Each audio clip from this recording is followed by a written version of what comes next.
하나님의 은혜와 사랑과 평강이 오늘 하루도 충만하기를 주의 이름으로 축복합니다. 레위기 2장은 소제에 관한 말씀입니다. 소제는 가루로 드리는 제사입니다. 소제는 보통 번제나 화목제와 함께 드리지만 첫 이삭의 소제를 드릴 때는 독자적으로 드릴 수도 있었습니다. 소제는 번제와 화목제와 함께 하나님께 향기로운 냄새로 드려지는 제사입니다. 하나님을 기쁘게 하는 제사이죠. 소제의 히브리어 단어는 민하라고 합니다. 이 민하는 곡물, 선물의 의미를 지닙니다. 왕이나 영주들에게 바쳐지는 곡물이나 선물의 의미가 이 민하입니다.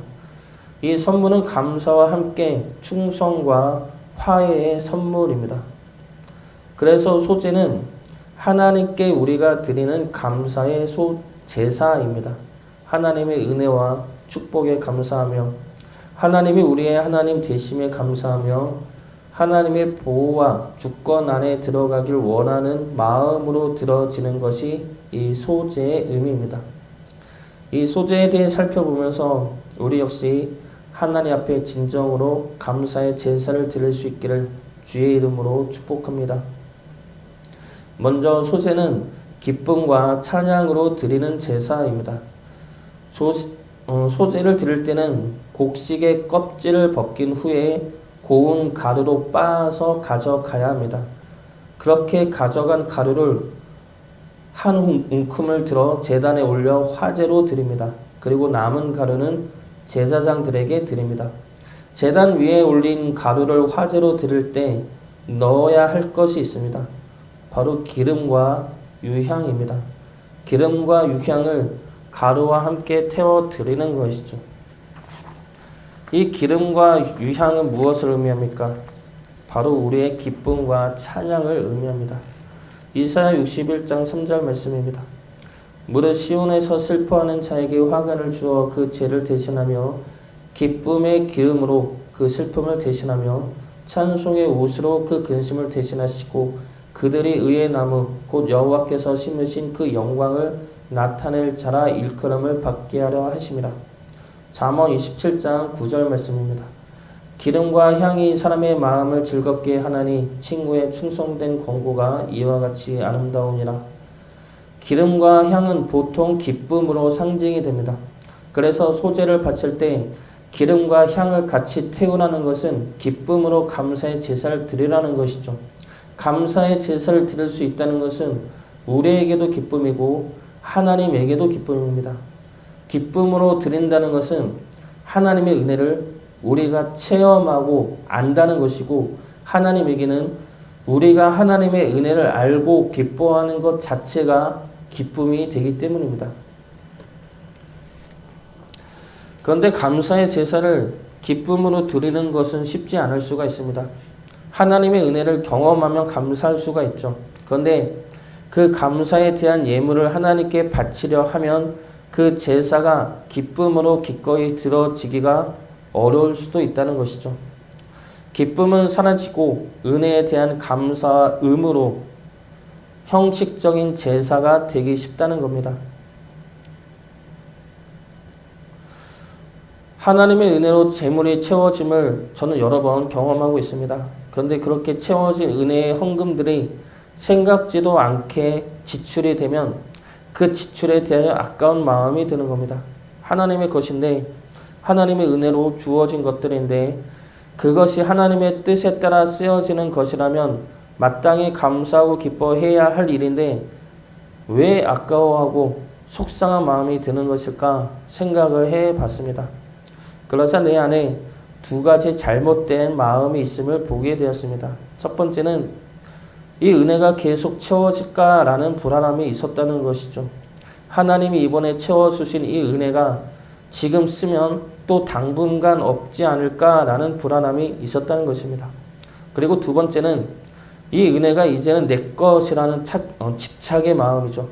그래서 내 뜻대로 쓰여지지 않으면 헛되고 아까운 것입니다. 이 불안함과 집착이 하나님의 은혜에 대한 감사가 기쁨으로 이어지지 못하게 막고 있었다는 겁니다. 그런데 우리는 머리로는 알고 있습니다. 하나님의 은혜는 계속해서 채워주시는 은혜이죠. 그리고 그 은혜는 집착하지 않고 내려놓았을 때 더 크게 부어주시는 은혜입니다. 이러한 사실은 머리로 알고 있고 체험으로도 알고 있는데 우리의 죄성이 불쑥 올라와 그러한 진리를 막고 기쁨을 막더라는 것입니다. 하나님의 은혜에 대한 감사는 기쁨으로 이어져야 할 것입니다. 불안함과 집착이 그 기쁨을 막을 수 있습니다.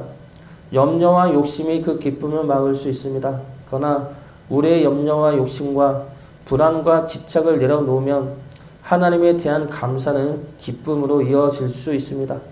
기쁨으로 감사의 제사를 드릴 수 있기를 주의 이름으로 축복합니다. 두 번째로 소재는 하나님의 언약에 대한 감사의 소재입니다. 13절 말씀 보겠습니다. 내 모든 소재물에 소금을 치라. 내 하나님의 언약의 소금을 내 소재에 빼지 못할지니 내 모든 예물에 소금을 드릴지니라. 모든 소재물에는 소금을 쳐야 합니다. 그런데 이 소금을 13절 말씀에서는 무슨 소금이라 말하고 있습니까? 하나님의 언약의 소금이라 말씀하고 있습니다. 하나님의 언약은 무엇입니까? 나는 너의 하나님이 되고 너는 나의 백성이 되는 것입니다. 이것이 하나님과 우리와의 언약이죠. 그러므로 하나님은 우리의 하나님이 되어서 우리를 구원하시고 인도하시고 하나님의 땅에서 축복의 열매를 주십니다. 이것이 언약 안에 담긴 하나님의 약속이죠. 우리의 하나님 되심으로 이뤄내시는 약속들이고 우리에게는 축복과 은혜들입니다. 그래서 하나님께 감사의 제사를 드리는 이 소재물에 언약의 소금을 치라는 말씀은 소금을 치면서 이것이 하나님의 언약에 따른 은혜임을 잊지 말라는 말씀입니다. 그리고 동시에 우리에게 주어진 하나님의 말씀에 따라 순종하는 삶에 대한 의지와 결단을 잊지 말라는 말씀입니다. 우리 삶은 하나님이 책임져 주십니다. 이 감사하면서도 진리의 말씀을 우리는 세상 속에서 늘 의심하고 불안해합니다. 그래서 우리의 삶이 어느 정도까지 그것이 경제적이든 환경적이든 내가 안심할 수 있는 위치까지 올라설 때까지 우리는 계속해서 의심하고 불안해하죠. 그 의심과 불안이 하나님의 말씀보다는 내 삶에 더 집중을 하게 만든다는 것입니다. 그런데 우리가 기억해야 할 것은 우리는 하나님과 언약을 맺은 하나님의 백성들이라는 것입니다. 언약은 쌍방간의 약속이죠. 하나님은 우리의 삶을 책임져 주시는 것이 하나님의 언약이라면 우리는 하나님의 그 언약을 지키시는 하나님을 믿고 하나님의 말씀에 순종하여야 합니다. 이 언약의 소금을 감사에 담아야 할 것입니다. 하나님의 책임지심에 감사함으로 우리 또한 하나님의 백성 될 것에 대한 언약을 지키며 나가는 주의 자녀 되시기를 주의 이름으로 축복합니다. 마지막 세 번째로 소재는 순전함으로 드리는 감사의 제사입니다. 소재에는 기름과 향유를 넣고 소금을 뿌려야 하지만 누룩과 꿀은 넣으면 안 됩니다. 누룩과 꿀은 부패를 상징하죠. 부풀어 오르게 하고 바로 식혀서 맛있게 하는 것이 이 누룩과 꿀입니다. 그것을 넣지 말라는 것은 있는 모습 그대로 하나님께 감사하라는 것입니다. 이것은 우리 자신의 모습일 수도 있고 우리의 형편일 수도 있습니다.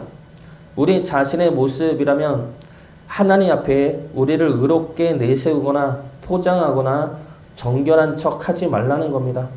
바리새인들처럼 스스로를 구별되고 거룩한 자로 여기며 하나님 앞에 당당하게 나서지 말라는 겁니다. 하나님 앞에 의로운 자가 어디 있습니까? 하나님 앞에 정결한 자가 어디 있겠습니까? 우리가 우리의 의를 드러내고 하나님 앞에 우리의 헌신과 수고와 열심과 충성을 내세우는 이유가 무엇입니까? 그러므로 우리가 다른 사람들보다 하나님 앞에 나은 존재이니 더 나은 축복과 사랑을 바라는 욕심 때문이 아니겠습니까? 아니면 그렇게 내 의를 드러내야 하나님이 나를 버리지 않는다고 생각하기 때문입니까? 그러나 하나님은 우리의 모습을 너무나 정확히 잘 알고 계십니다. 하나님 앞에 우리는 누룩 없는 빵처럼 볼품없고 꿀 없는 빵처럼 쓰기만 하는 존재입니다. 그런데 중요한 것은 그런 우리들을 하나님이 사랑하신다는 것이죠. 그런 우리들을 아시고 그 모습 그대로 사랑하신다는 겁니다. 그럼에도 불구하고 하나님은 우리를 향기로운 냄새로 기뻐 받으신다는 것이죠. 하나님 앞에 우리의 의를 내세울 필요가 없습니다. 이미 하나님은 우리를 사랑하고 계시고 우리를 이끌어 가고 계십니다. 그러므로 순전히 감사의 마음으로 하나님께 나아가야 할 것입니다. 누룩과 꿀을 우리의 형편에 맞추어 본다면 지금 내가 지금 처한 상황과 현실에 대한 불만족이 되는 것입니다. 내가 이렇게 힘들게 살 존재가 아닌데, 내가 이렇게 어렵게 살 존재가 아닌데 불만족스러운 것이죠. 불만족스러우면 감사는 나올 수 없습니다. 그러나 하나님은 그 속에서도 감사할 것을 명하십니다. 왜 그렇습니까? 우리가 하나님께 감사하는 것은 우리의 상황과 환경 때문이 아니기 때문입니다. 우리가 하나님께 감사해야 할 것은 우리의 생명의 구원과 우리와 함께하는 하나님과 우리를 이끄시는 하나님의 말씀이 우리에게 주어졌기 때문입니다. 이런 은혜와 축복에 비하면 우리의 상황과 환경은 지극히 작은 것일 수밖에 없습니다. 상황과 환경을 바라보지 말고 그 속에서도 우리를 버리지 않으시고 함께 하시며 복된 길로 이끄시는 하나님을 바라보심으로 늘 감사의 고백을 드릴 수 있기를 주의 이름으로 축복합니다.